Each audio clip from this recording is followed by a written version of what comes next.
Hello guys, welcome to tech Hindi Garima. मेरा नाम सुजीत कुमार हुआ।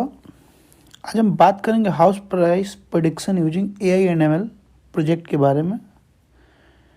आप इसी प्रोजेक्ट को नहीं देखें, इस रिलेटेड कोई भी प्रोजेक्ट हो, कैसे तैयार करेंगे, कैसे एक फॉर्मेट तैयार होगी, उसके बारे में आज हम बात करेंगे।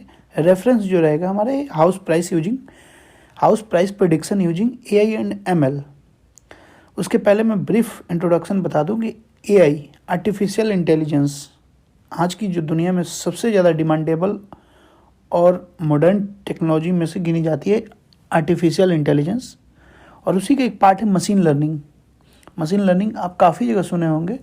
मशीन लर्निंग में शॉर्ट में अगर एक लाइन में मैं बताऊं तो मशीन लर्निंग से होता क्या है, जो पीछे के अपने वर्क एक्सपीरियंस से जो फ्यूचर वर्क डिसाइड हो जाता है, उसी टेक्नोलॉजी को मशीन लर्निंग कहते हैं। चलिए इस प्रोजेक्ट के बारे में आगे बात करते हैं। सबसे पहले आता है एब्स्ट्रैक्ट।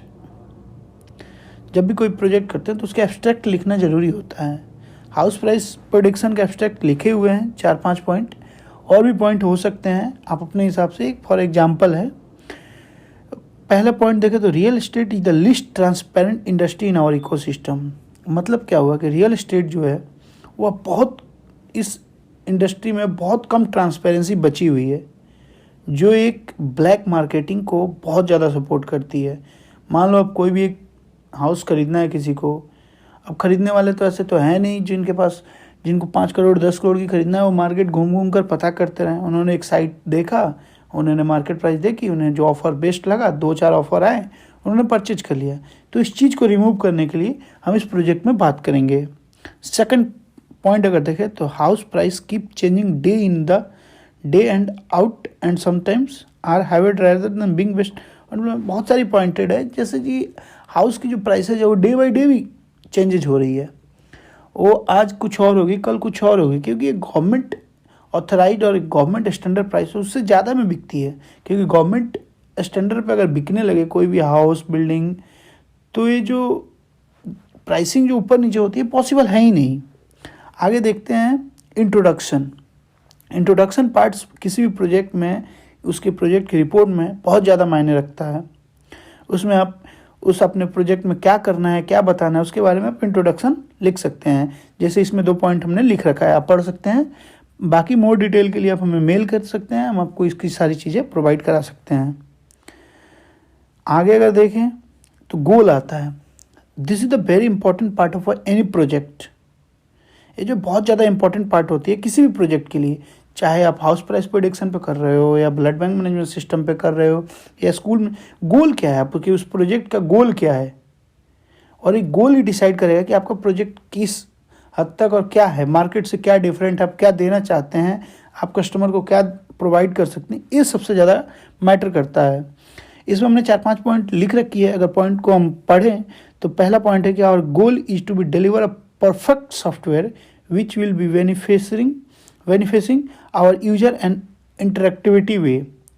मतलब हम लोग जो है परफेक्ट सॉफ्टवेयर देना चाहते हैं जो हमारे इंटरेक्टिविटी जो है, इंटरेक्शन जो है यूजर के साथ बनाए रखे। सेकंड पॉइंट पर अगर आप पढ़ें तो focus is to create an easy to use website. यहाँ पे एक वर्ड को हमने कॉमा के साथ अंडरलाइन करा है कि ईजी टू यूज, जो भी हमने वेबसाइट बनाना है वो ईजी टू यूज हो, which will allow a first time customer to complete their needs with easy. मतलब जो पहली बार भी विजिट करे वो अपने रिक्वायरमेंट को वहाँ से गेन सके, जो जिस पर्पज़ के लिए वो हमारे वेबसाइट विजिट कर रहा है उसकी सारी जो है रिक्वायरमेंट फुलफिल हो सके। थर्ड पॉइंट जो है to make a customisable system including maximum option. मतलब एक कस्टमाइज जो है हमें मैक्सिमम ऑप्शन के साथ में उस सॉफ्टवेयर को बनाना है।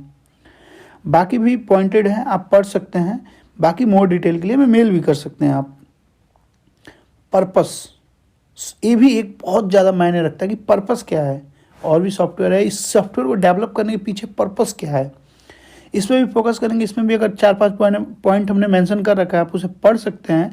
बाकी अगर कुछ और भी चाहिए, जैसे एक पर्पस मैंने पढ़ के सुनाता हूँ, removal of data storing thoughts manually means.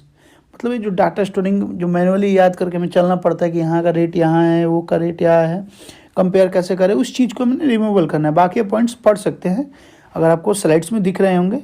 बाकी अगर और भी डिटेल चाहिए तो हमको मेल कर सकते हैं आप। Problem existing house price prediction using, अभी क्या है इस जो हमने प्रोजेक्ट कर रहा है उसके साथ प्रॉब्लम क्या क्या है, और हम जो कर रहे हैं उसमें उस प्रॉब्लम का सॉल्यूशन दे पा रहे हैं कि नहीं, और क्या क्या प्रॉब्लम है उसको हमने पॉइंट आउट किया है। It does not offer customisation, it require reliable internet connection, मतलब इस जो हमारा जो काम रहेगा उसके लिए एक रिलायबल इंटरनेट भी चाहिए। तो हमारे क्या क्या प्रॉब्लम आएंगी हमारे साथ उसको भी मेंशन करना जरूरी है, क्योंकि कोई भी चीज़ 100% परफेक्ट तो हो नहीं सकती है। इसलिए मैं प्रॉब्लम को सॉर्ट आउट करना और लिखना बहुत ज़्यादा मायने रखता है। आगे अगर आप देखें तो आवर सोल्यूशन, अब उस कुछ प्रॉब्लम है, कुछ जो हमारे मैंने दिखा रखा है उसका सॉल्यूशन कुछ हमारे पास है, उसके बारे में भी लिखना ज़रूरी होता है। जैसे एक मैं आपको इसमें पढ़कर बता देता हूँ, better customisation, the system provide the user with the 3 tabs, one for the selecting house as per their need, one for buy and selling option, and one for meeting with the owner of house. हमने एक solution दे रखा है कि जो customization है उसको हमने कुछ हद तक, बहुत ज़्यादा हद तक मैक्सिमम कस्टमाइज करने का ट्राई किया विद डिफरेंट टैब्स। बाकी भी डिटेल आप पढ़ सकते हैं।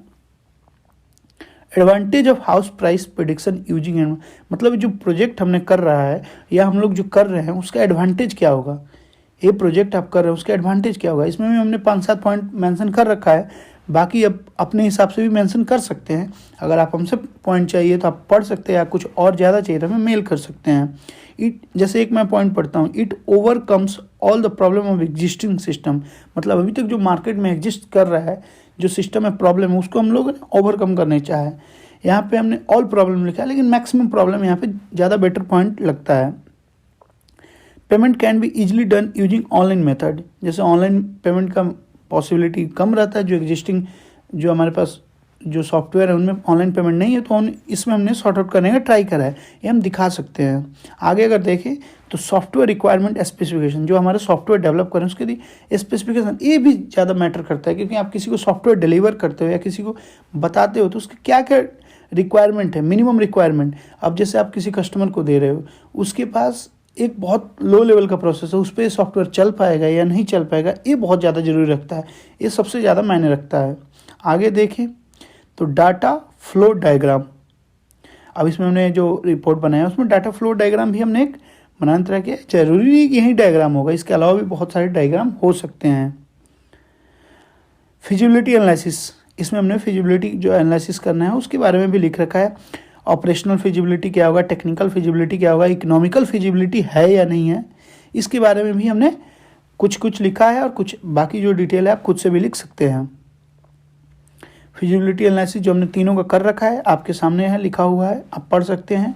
और ज़रूरी नहीं कि इसी को आप कॉपी पेस्ट करें, आप अपने अकॉर्डिंग में फिजिबिलिटी एनालिसिस, सबसे ज़्यादा किसी प्रोजेक्ट में मायने रखता है कि आपके वर्ड जो रिपोर्ट बना रहे हैं, आपके वर्ड्स उसमें कितने हैं और कितने ज़्यादा टेक्निकल वर्डों का आपने यूज करा है।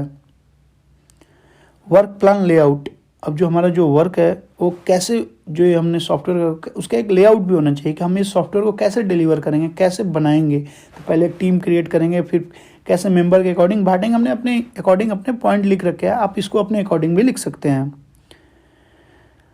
वर्क प्लान लेआउट का ही और भी पॉइंटें हैं, आप और भी अपने अकॉर्डिंग ऐड कर सकते हैं या कर देख सकते हैं। अब इसमें लास्ट में जो आते हैं वो रेफरेंस देना बहुत ज़्यादा ज़रूरी होता है, क्योंकि आप जो सारी चीज़ें इकट्ठा के, अब तो ऐसा है नहीं कि आप गूगल हो या कोई सर्च इंजन हो, आपके सारे तो नॉलेज है नहीं, आप कहीं ना कहीं से रेफरेंस लिए होंगे।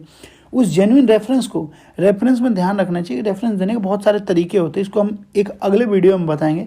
किसी भी रिसर्च पेपर, किसी भी रिपोर्ट में कैसे रेफरेंस दिया जाता है। ऐसे नॉर्मली हमने जो रिपोर्ट पेपर है या रिसर्च पेपर नहीं है, इसमें हमने कुछ रेफरेंस दे रखा है, लेकिन रेफरेंस देने का अलग अलग तरीके होते हैं, इसको एक अलग वीडियो में हम बात करेंगे। धन्यवाद दोस्तों, अगर वीडियो अच्छा लगा हो तो इसको शेयर जरूर कीजिए।